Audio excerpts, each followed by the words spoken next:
I'm Aubrey Masters from the Dream Center Lake Elsinore. And I remember the thing that really changed ministry for me. We were out knocking on doors for our Adopt a Black ministry.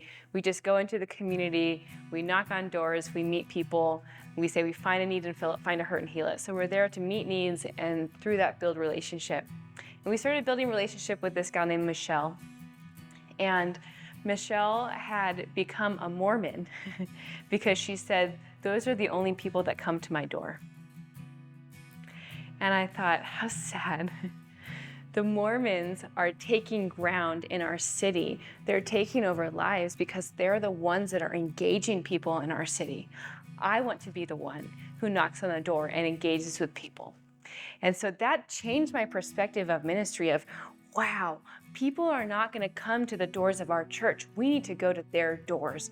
We need to get outside of the walls. We need to get outside of not just the physical walls of the church, but these molds, these traditions that we've had that maybe don't work anymore.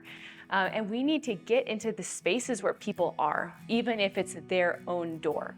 And so I think as we're in this season after COVID, we have this incredible opportunity to rethink how we engage as the church, how we engage our communities, and take things out of this four-wall model into the communities where people live, where they're feeling broken, where they're feeling hurt, where they're feeling isolated. Let's go to them.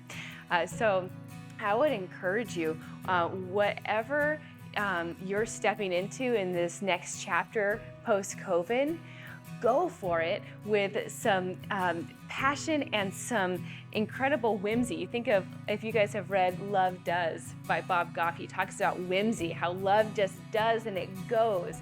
And we as the church get to go out and be whimsical with the love of God and step into places that might feel uncomfortable to us. But when we step into those uncomfortable places, that's when God does some incredible stuff. I know you know this, I'm preaching to the choir, but I have seen it time and time again in our ministry with Dream Center. It's like God wants us to take that step first before he puts the ground under our feet. If the ground was already there, it wouldn't take any faith to take the step, right? Mark 10:27 says, with man it's impossible, but with God all things are possible. It's almost like Indiana Jones and the step of faith. If you guys have seen the last one, he has to step out and the ground appears. You also see this in the story of the Israelites crossing the Jordan. The water didn't clear first. The ones holding the ark had to step out and put their feet in the water before the water cleared up. And so our charge as leaders in the church is to step out in faith and big dreams and watch the impossible happen as we respond in obedience to the call of God to love our cities, to love our communities, and to make his name known.